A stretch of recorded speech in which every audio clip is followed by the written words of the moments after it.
Does it ever feel like you're a marketing professional just speaking into the void?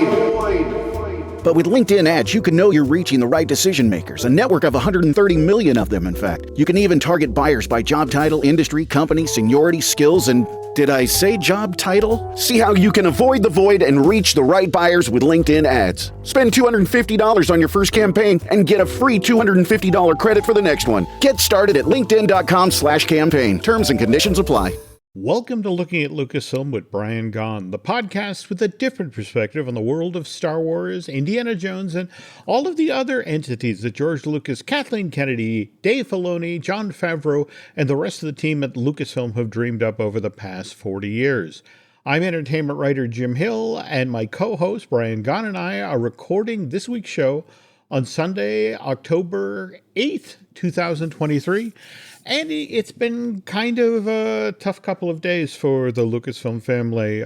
You heard about Shawna Trpcic, right? Yeah, the costume designer. Yeah, Emmy nominated, best known for her work on Star Wars productions, Mandalorian, Book of Boba Fett, and Ahsoka, which Brian will be discussing the last 2 episodes of season 1 later on in today's show. But anyway, we lost Shawna this past Wednesday, October 4th. She was 56 years old. Dave Filoni, the showrunner of Ahsoka, released this statement. Shawna had a deep love and appreciation for Star Wars. You could see that in every piece she did with us. She loved everything about being a part of these stories, including connecting with fans and being a part of that community. And I feel like she always had been a part of Star Wars. Her costumes tell a story, provided a suggestion of a life experience that happened before the cameras rolled. I loved collaborating with Shawna, and I will miss her presence. And Jon Favreau added, her creativity brought this world to life. She will be deeply missed as both a friend and a colleague. And speaking of colleagues, Trpcic's colleagues nominated her for an Emmy for her work on Mandalorian Season 2, as well as the Book of Boba Fett.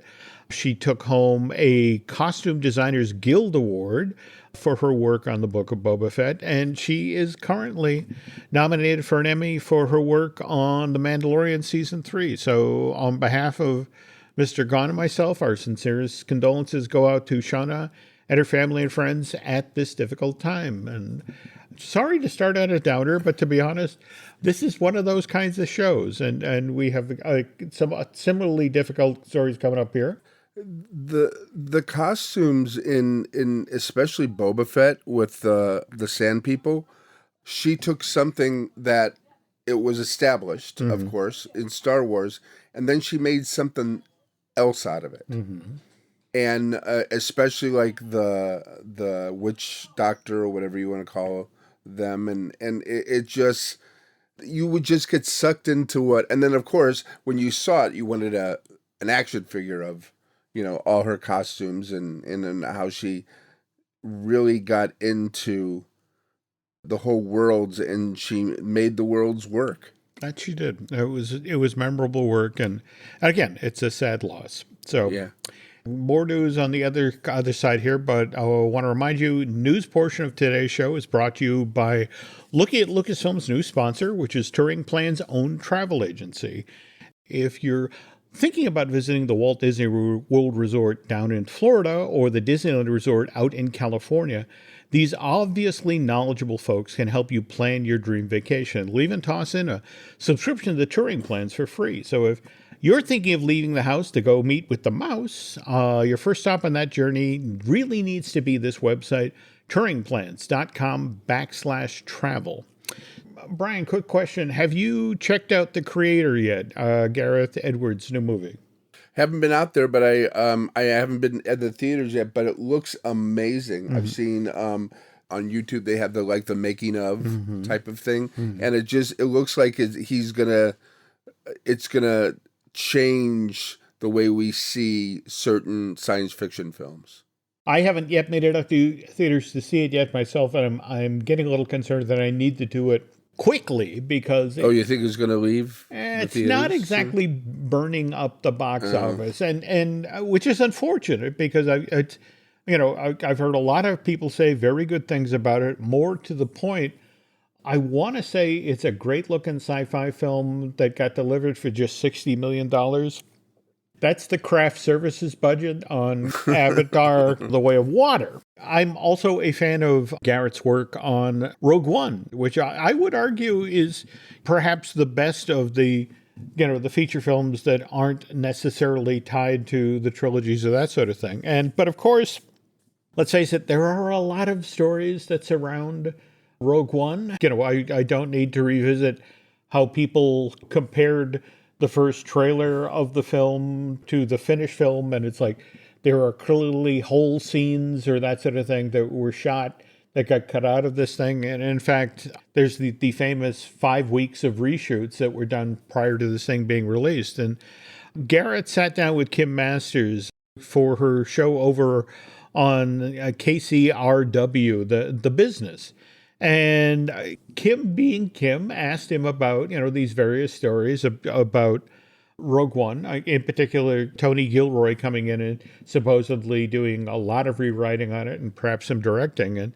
And Edwards really pushed back against this narrative. He said, the stuff that's out there on the internet about what happened on this film, there's so much inaccuracy. Tony Gilroy came in and he did a lot of great work, for sure, no doubt about it, but we all worked together until the last minute of that movie. In fact, Gareth wanted to say the very last thing we filmed in the pickup shoot was the Darth Vader corridor scene. And he's like, and I did all of that stuff. So even given clearly kind of a painful memory, Edwards would not speak ill of working on a Star Wars film. It's like someone who gets the opportunity to make a Star Wars film and then starts complaining about it. I don't think many people have that much empathy for that kind of person. I so don't want to be one of them. It was a dream come true. I'm proud of the movie we all made. But then he goes on to say, what goes into Fight Club stays in Fight Club, kind of a thing. It's just like that. I want to sound grateful for what happened and not talk negatively about it. And what's fascinating, in this same window of time, did you see that interview that Guillermo Del Toro did with Collider? The one about Shape of Water? Well, it was the movie he was supposed to make in the slot that he ultimately made Shape of Water Oh, right. It was the Haunted Mansion movie, right? Well, no. This was actually a project for Lucasfilm. It was going to be a standalone film, much in the way that, remember, when they announced Solo, a Star Wars story, and Rogue One, a Star Wars story, they also hinted at the Boba Fett movie and also the Kenobi movie, which we ultimately got rethought, reimagined as a limited series for Disney+.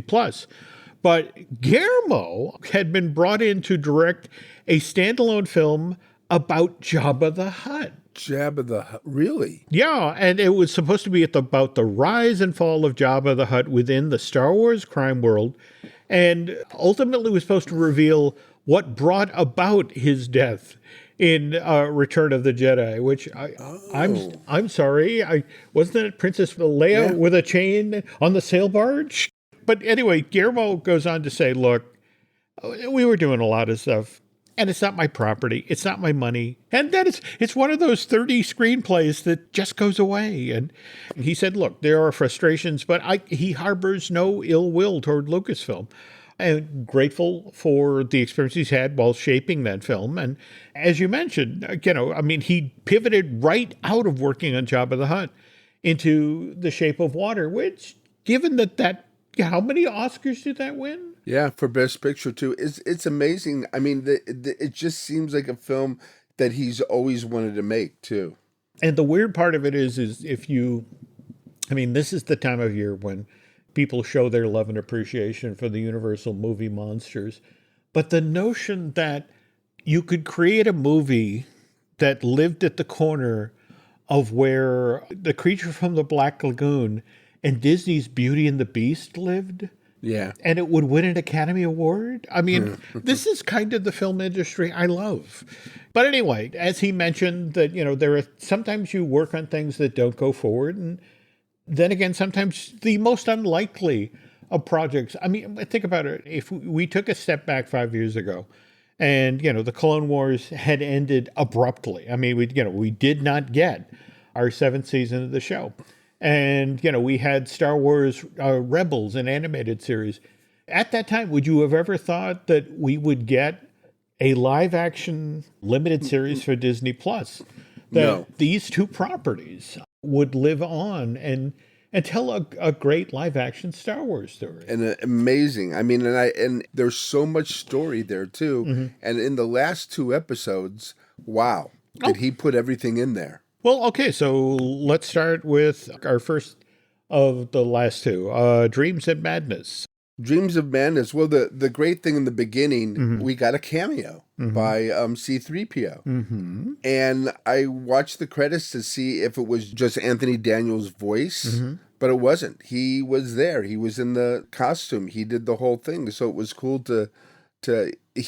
I think he's been in everything that Star Wars has done, some way in the background, just hearing his voice, whatever.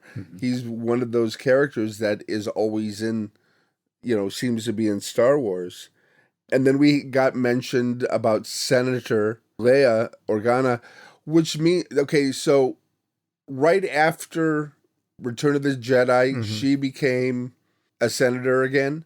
That's an interesting question. I have to admit, I'm still sorting out that because I'm one of those people who actually read all of the Star Wars novels. Right. And so you have that stuff in your head that isn't necessarily canon.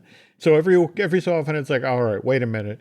Is that from the books or is that from the movies? When you have things like Kenobi, where we suddenly get little Leia and what she experienced, and it's like, okay, now does that color what went on? But anyway, we were talking about Ahsoka episode 7 here. Well, and then we find out where on the timeline Ahsoka is taking place because they mention Gideon and his defeat on Mandalore. So they kind of like somebody was saying, well, there's a remnant of the Empire. And it goes, there's no remnant. There's just a person.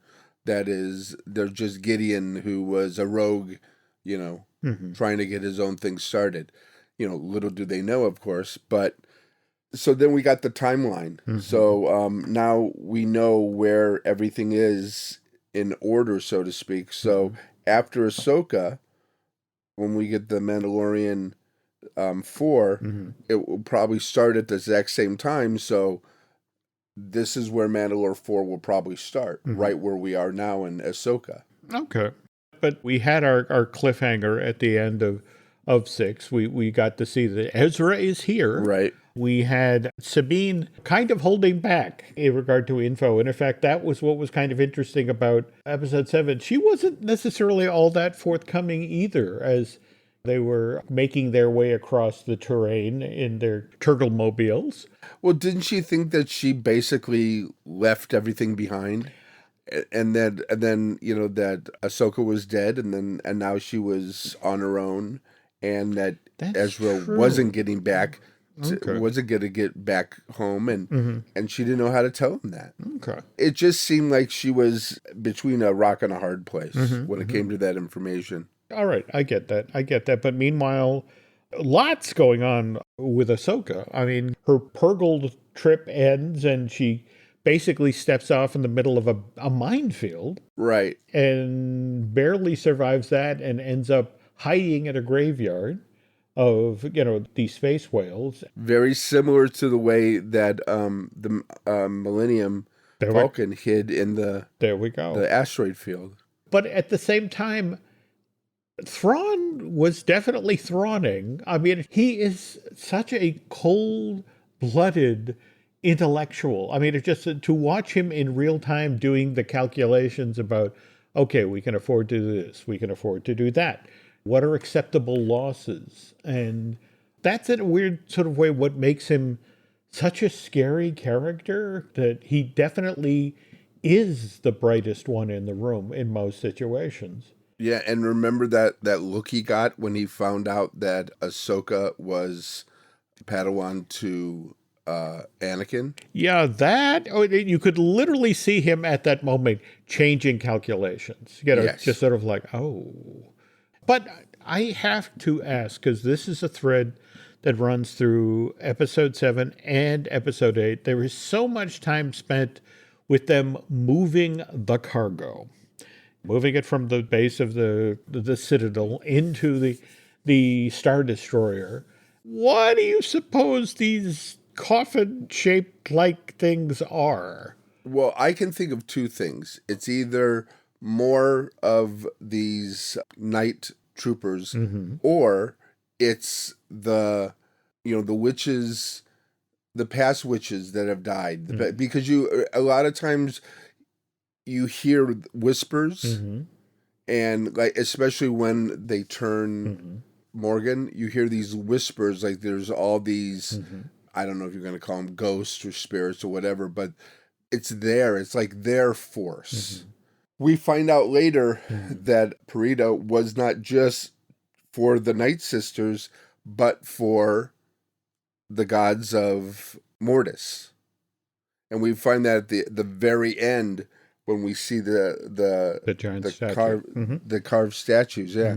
So it seems like it's going to be a army that is going to repopulate. And now I'm thinking, now that I'm talking it out, I think it's basically ancestors of the witches, and it's going to repopulate the planet that they're going to.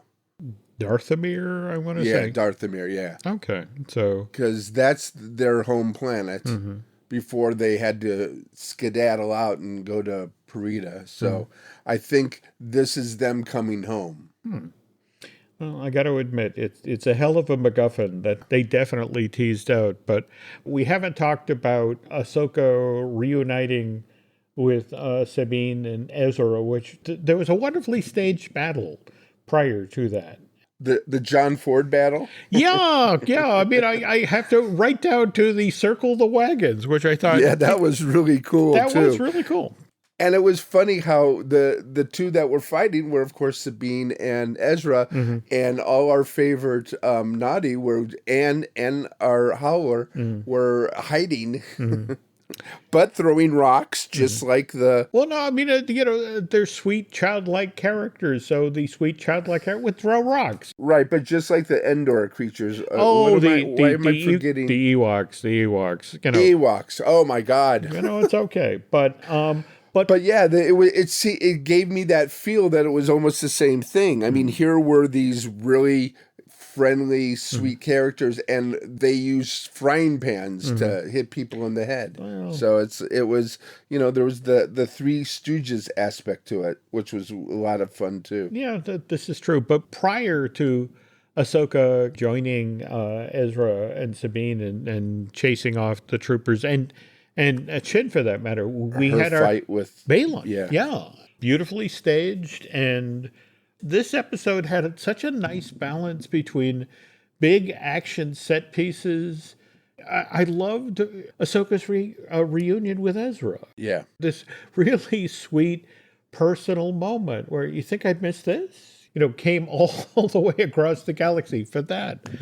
And then when Sabine sees Ahsoka again, remember Sabine has not met this Ahsoka, the white Ahsoka, who we have seen that has changed a little bit, and the things that she has said to Sabine makes it so. And I'm beginning to, every time somebody apologizes or every time somebody says something, the other person always says, "I know." Which is, it's got to be Star Wars for "I love you." It just has to be. Well, no, I love it. Okay, that's a great note. Okay, so we end with these three in a good place at the end of episode 7. But as we pick up with 8, they're still in a tough spot. They still have to figure out how to stop Thrawn, who has a Star Destroyer and is at the top of a heavily fortified citadel.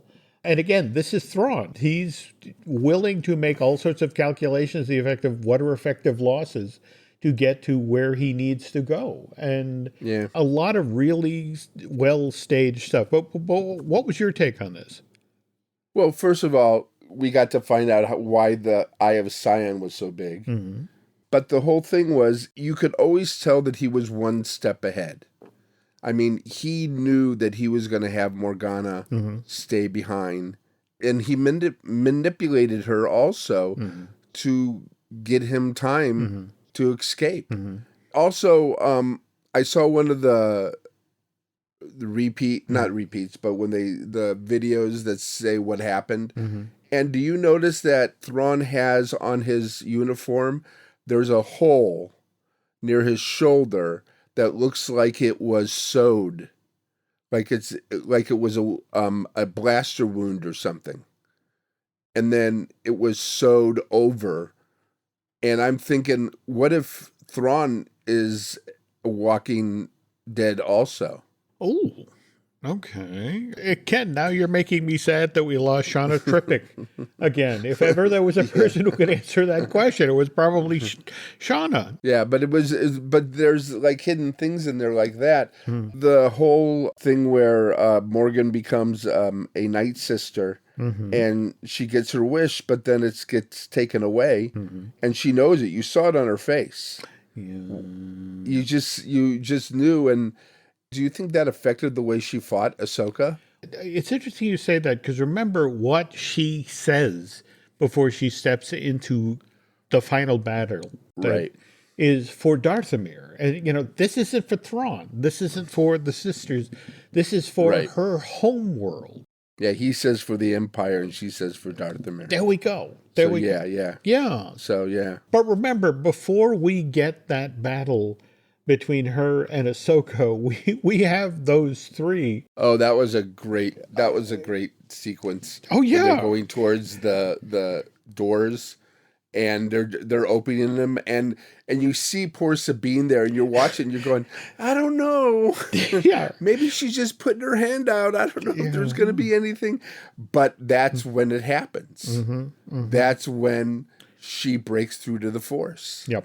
Yeah. And even though it's very subtle, because, we're thinking it's Ahsoka and Ezra, when she gets in there and when she starts fighting, and she pushes, and then Force calls her her lightsaber, and then what happens later?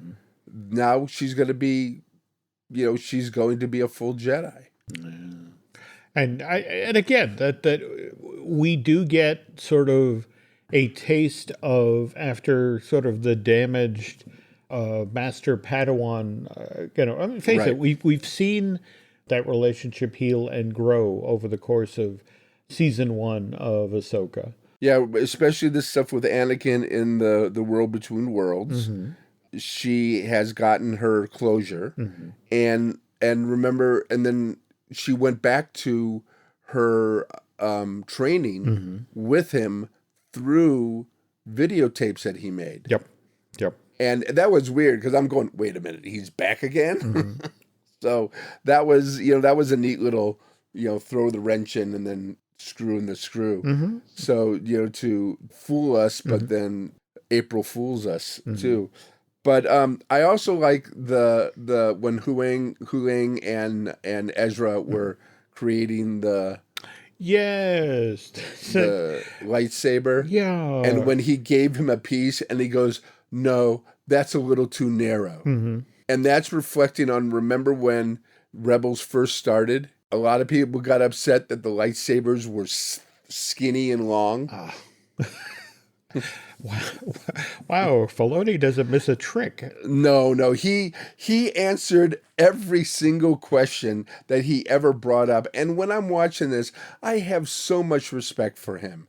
He has done an amazing job of giving, of taking something that had nothing to do. I mean, a lot of it has to do with George's Star Wars, but bringing in these other things like the witches and the gods of Mortis and all this stuff, it's fascinating.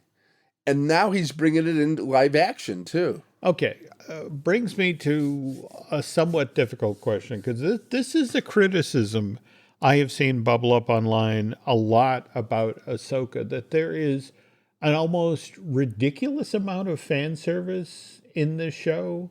But I have to tell you, the very things that other people call fan service, like, for example, the moment at the very end of this thing where Ezra has somehow gotten away and made his way back to the fleet and, lands the A-Wing. and is still, wearing the stormtrooper outfit and comes on the deck, and, even Hera has, leveled a pistol at this, and it's Chopper.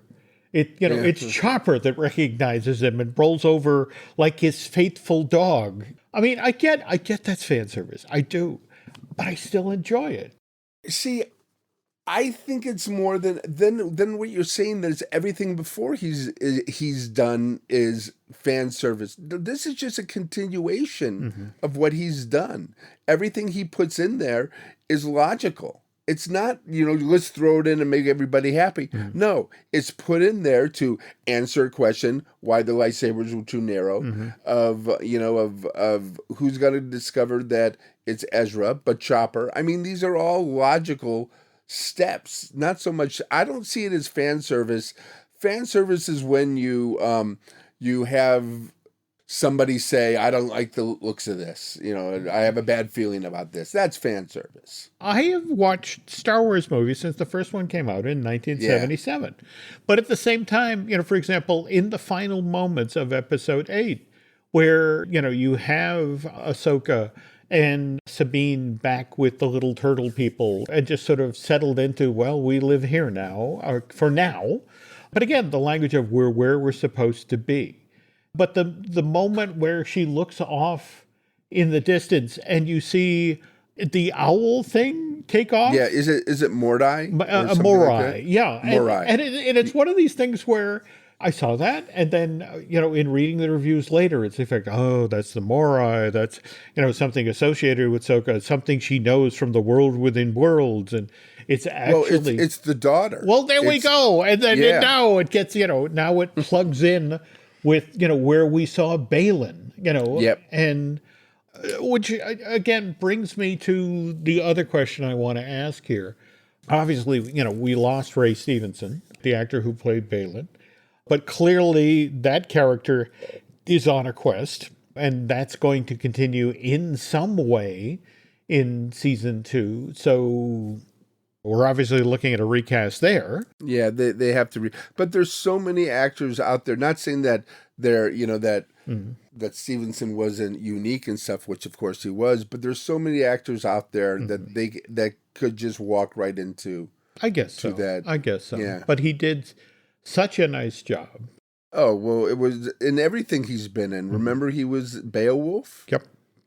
Yeah, he's just been an incredible actor to watch all these years. So to circle back to, we're kind of overlooking the big part of this, that Thrawn does, in fact, escape. And get back to their galaxy. With whatever that mysterious cargo was. And he's headed to Dathomir. And there's just a part of me right now that kind of feels like I've just finished watching Captain America, because it's like, you had to watch this part of the story to see the next part of the story. The next part of the story, yeah. Yeah. But I don't know. I mean, this whole thing, being the first season is just a setup for the second season and then beyond. It just seems a little bit of a cop-out. Because everybody's doing it now.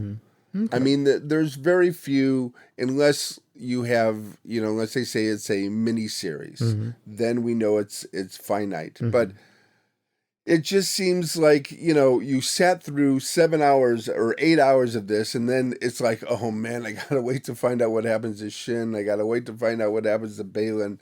Are they going to be stuck on this planet? Are they going to... Is something going to happen to them where they see the light? There's all these open questions. And then who's going to stop Thrawn? But also the Grace Note, the final image of this thing was the Force ghost of Anakin watching over Ahsoka and Sabine. Yeah. And we had, as part of season 1 of Ahsoka, a kind of redemptive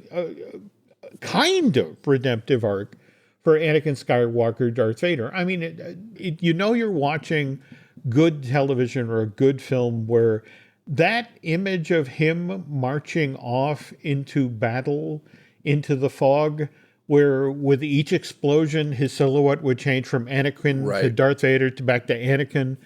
that lives rent free in my brain. I mean, that's just good storytelling.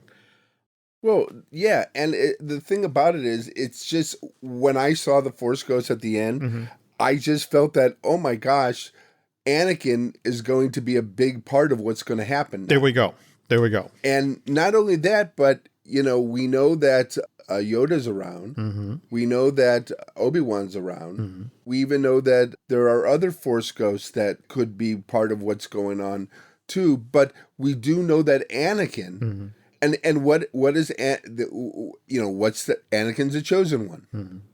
He's bringing the balance to the Force.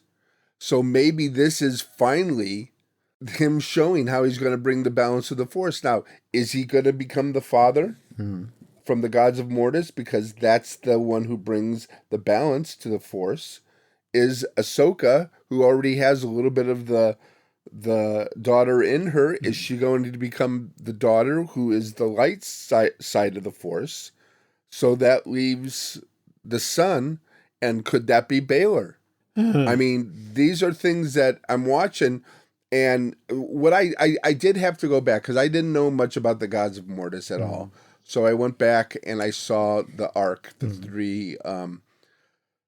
three episode arc in season 3, I think it is, and episodes 20 through 23. And now I understand what's going on with the whole gods of Mortis thing, and I know that they have to replace them. And maybe this is all leading up to that.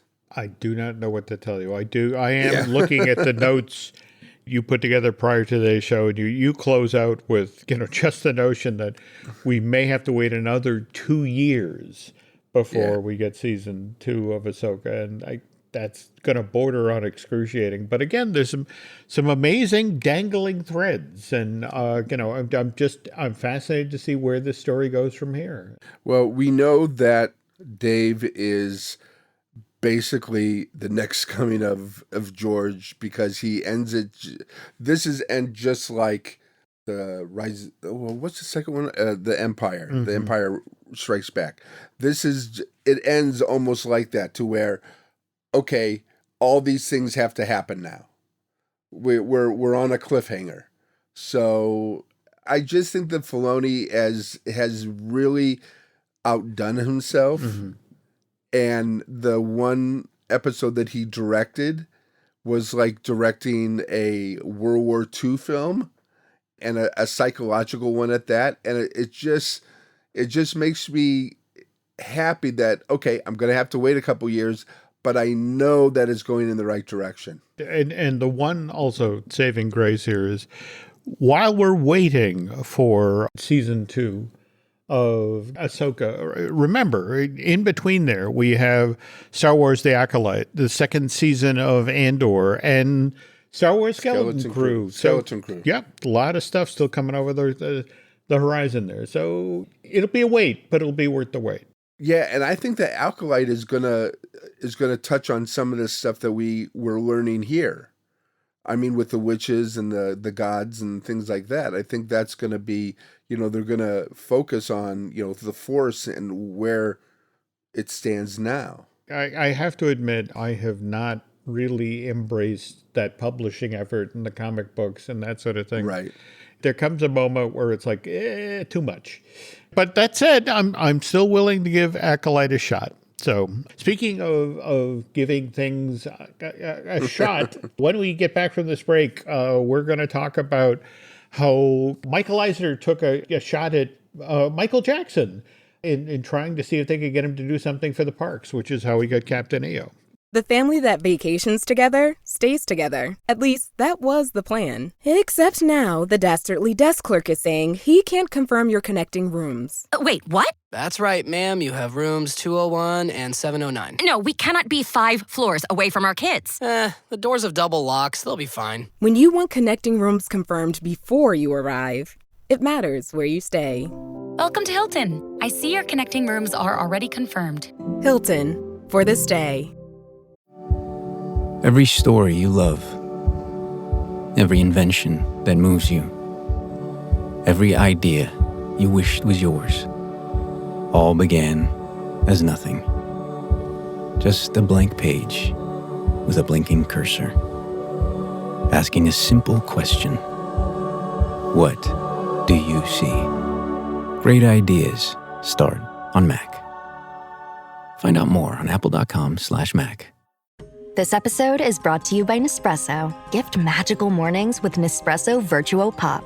Compact and stylish, Virtuo Pop is made to meet every morning coffee craving. From espresso to coffee, hot or iced, at the click of a button.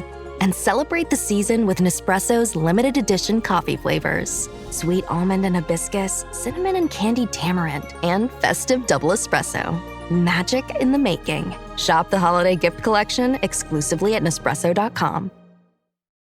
So again, feature story tonight, we're going to talk about Captain EO.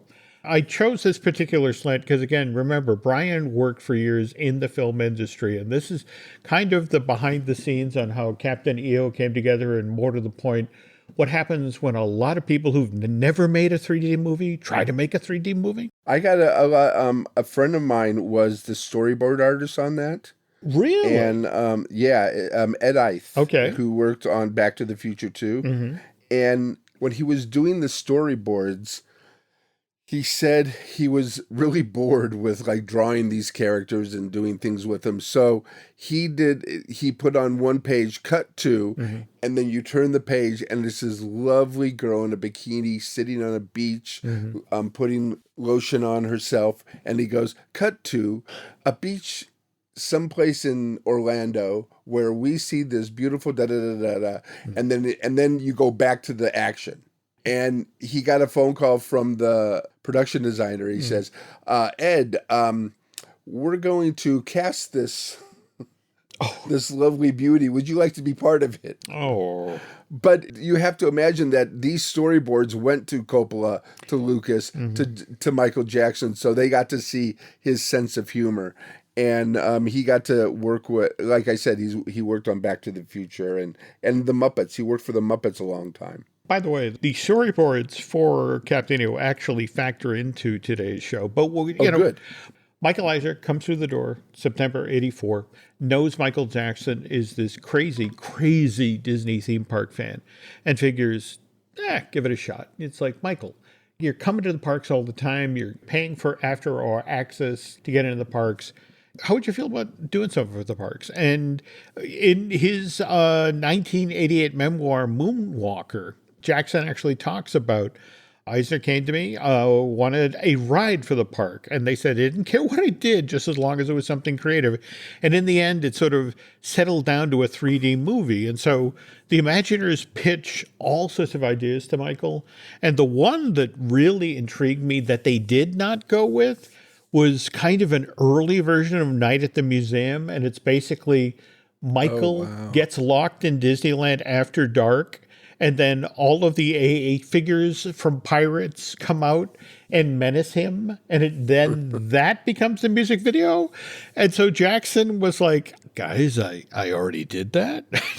you saw Thriller, didn't you? And it's like, and they're like, yeah, but this would be different. This would be in 3D. And it's like, he passed on it. So, and then Rick Rothschild, talking about this project, said, one of the other ideas we pitched to Michael, it went by a couple of different names. One of it was Space Knights. The other one was the Intergalactic Music Man. But basically, it's a story set on a bleak, futuristic planet where everything is dark and cold. And Michael shows up with this misfit group of aliens. And they convince everyone that the dark, cold planet could be better if everything were warm and colorful. And Michael's like, yeah, okay, I can maybe go with that one.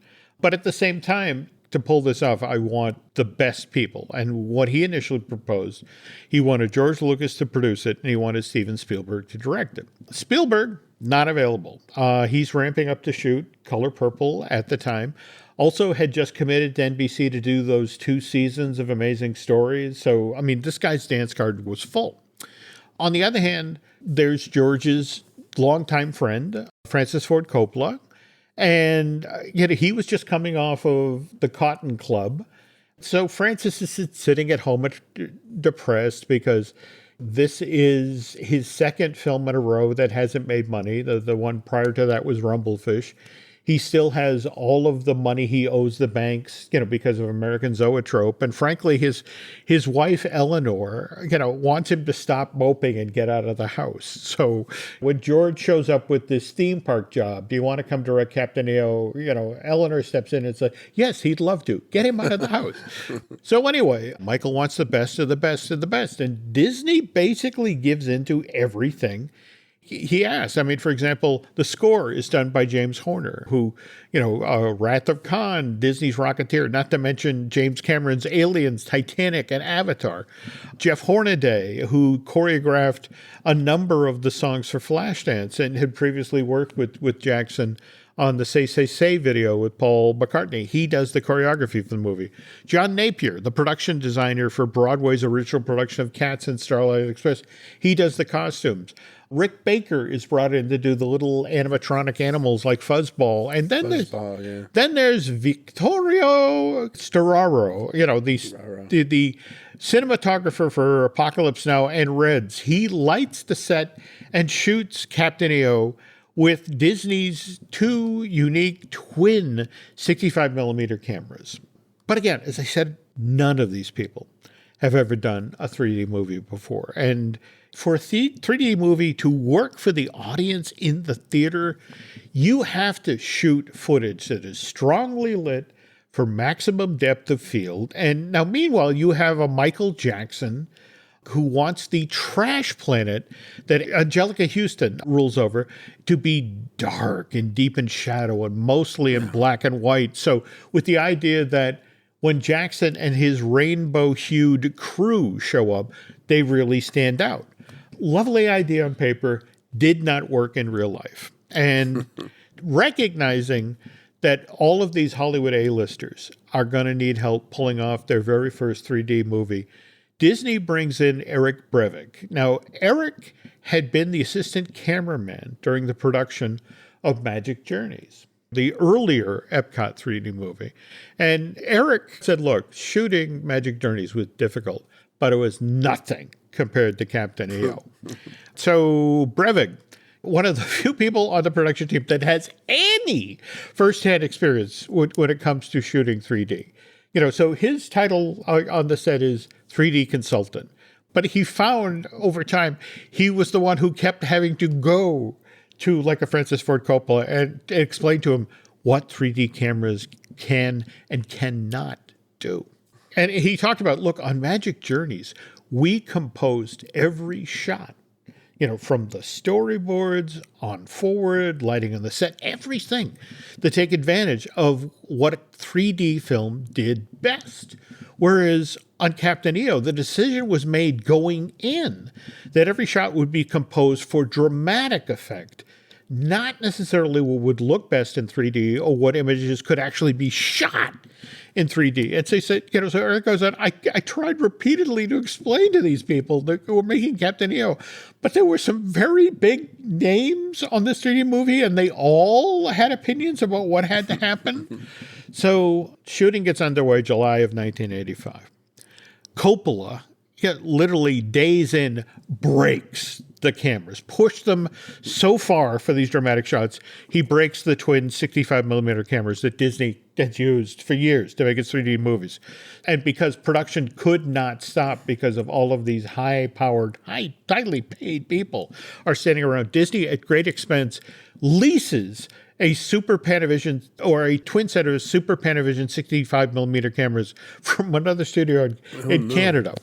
But now it gets worse, because this twin camera set that Disney had to lease from the other studio hadn't been calibrated properly before it's brought on the Captain EO set. So as a direct result, all of the footage that was initially shot with this camera was out of phase when it was developed. So Brevik talks about, I hit the ceiling when I see this footage, because we are getting dailies 3 days after they've been shot.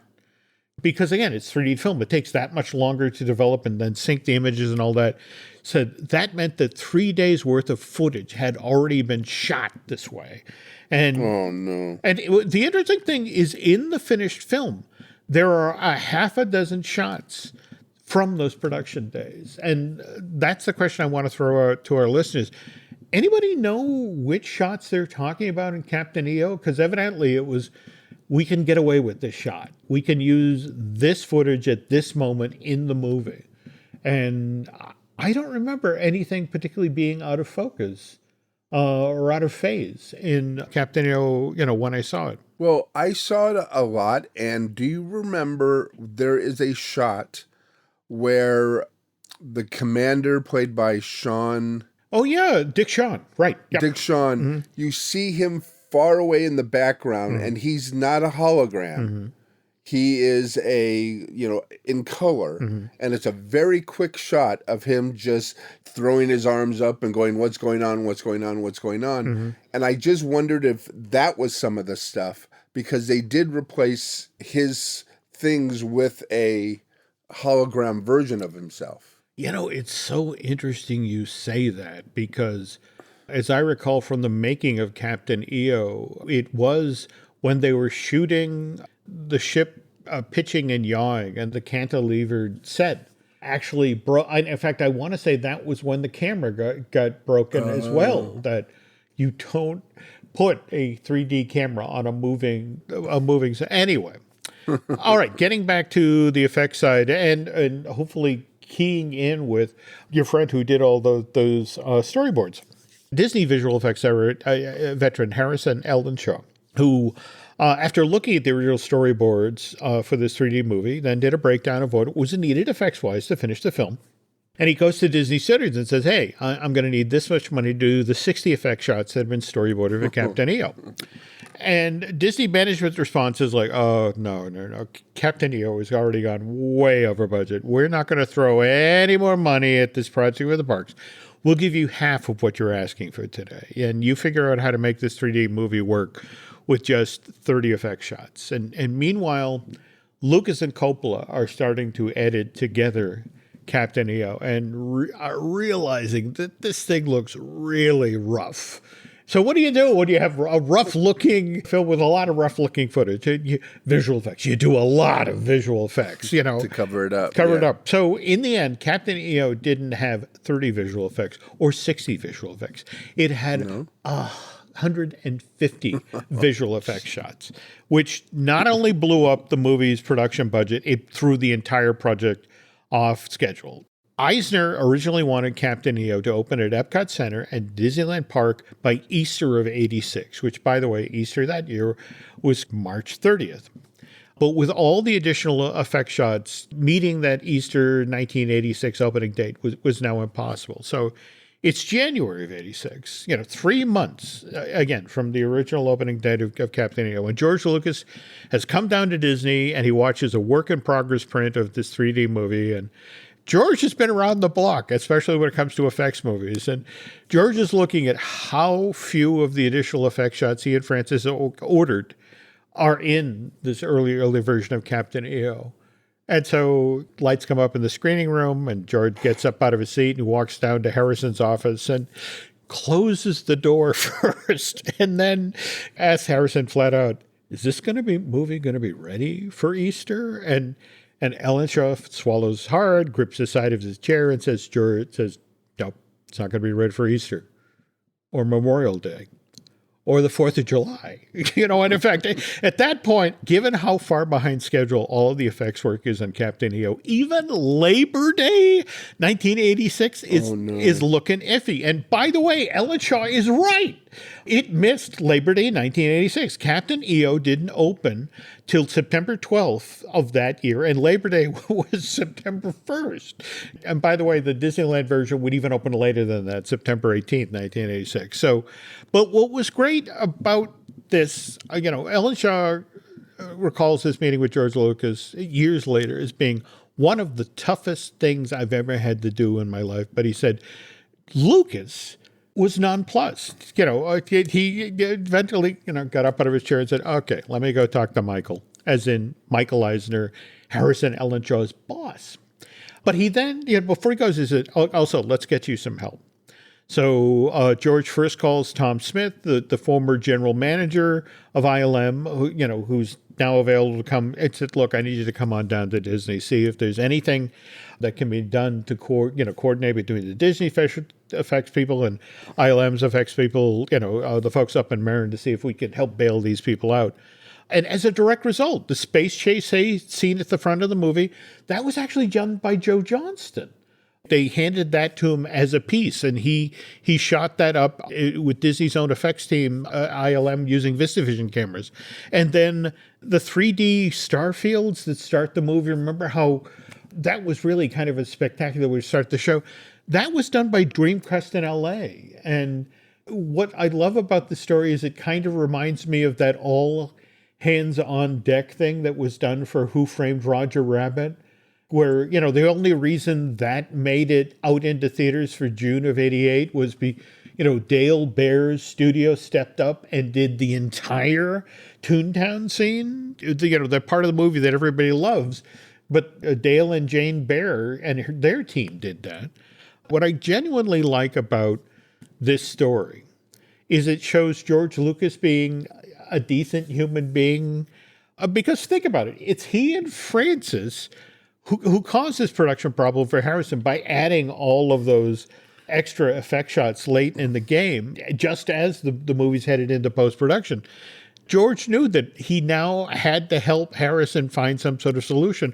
More to the point, Lucas personally ran interference with Michael Eisner and protected Harrison's job at Disney, and that just doesn't happen all that often in Hollywood. But don't you hear stories like that about George all the time?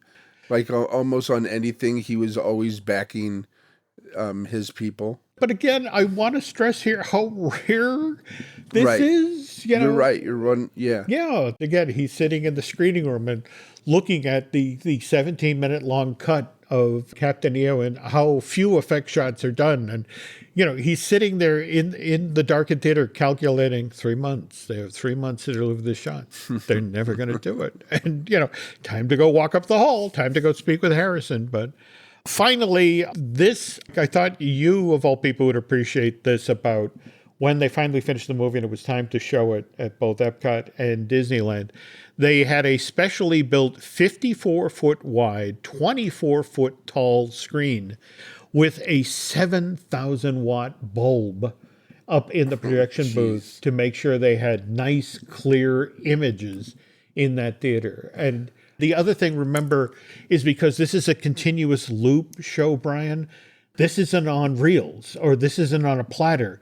This is in one of those continuous loop things where they would just dump the footage in loose, and then it would just go through. Yeah. Now, did they have to show it with two projectors? My understanding was no. Remember, it's only 17 minutes long. So okay, so because they actually printed it that way on the film. Okay. The other thing that's fascinating about this is the other part of the Michael Eisner, George Lucas story was one of the reasons they got him to agree to produce Captain EO is, to be honest, Star Tours was taking so long.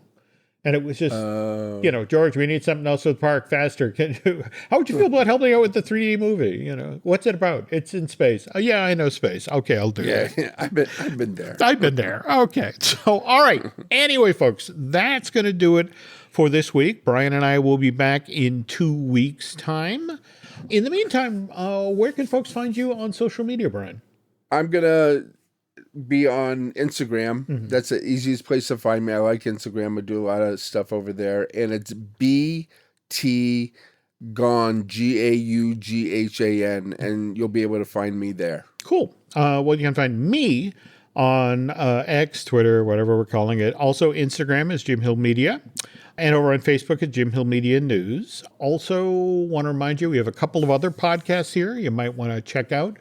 We have Disney Dish that I do with Len Testa. We have Fine Tuning, which is animation news. I do that with Drew Taylor. And by the way, Mr. Taylor has a wonderful show that he does, Light the Fuse, which, by the way, is the official Mission Impossible podcast. He does that with Charles Hood. We also have Marvelous Disney, which I do with Aaron Adams, a talented gentleman who edits all of the podcasts here at Jim Hill Media. And he also has an outside project, 32nd Street, which shines a spotlight on Madison Avenue. Those are all worth your time, worth listening to, folks. Also, just this past weekend, a project 2 years in the making, Disney Unpacked. First ever video series that Len Test and I have done. And what's really great about this show is we have partnered with Jim Schul, veteran Imagineer, worked for 30 plus years for the company, has amazing stories about attractions, all the attractions that you love already, like Rock and Roller Coaster, Mater's Junkyard Jamboree. You know, that coupled with 100,000 photos he took over the course of his career. Seriously, over 100,000 photos. We're still digging through them. But that just launched on Patreon, and if you want to go check that out, you can sample it. We've got some teaser videos up on YouTube right now, just under Disney Unpacked. If you could, all folks could do Brian and I a favor, if you could head over to Apple Podcasts and rate and recommend looking at Lucasfilm. That helps us get extra ears and eyeballs. And if you really like what you heard here, you want to head over to Bandcamp and subscribe, that would be cool. And I think that's going to do it for this week. So I guess Brian and I on different coasts will be heading out shortly to go see the creator, so we can talk about that on next week's show. And thanks for listening, and we'll be back soon.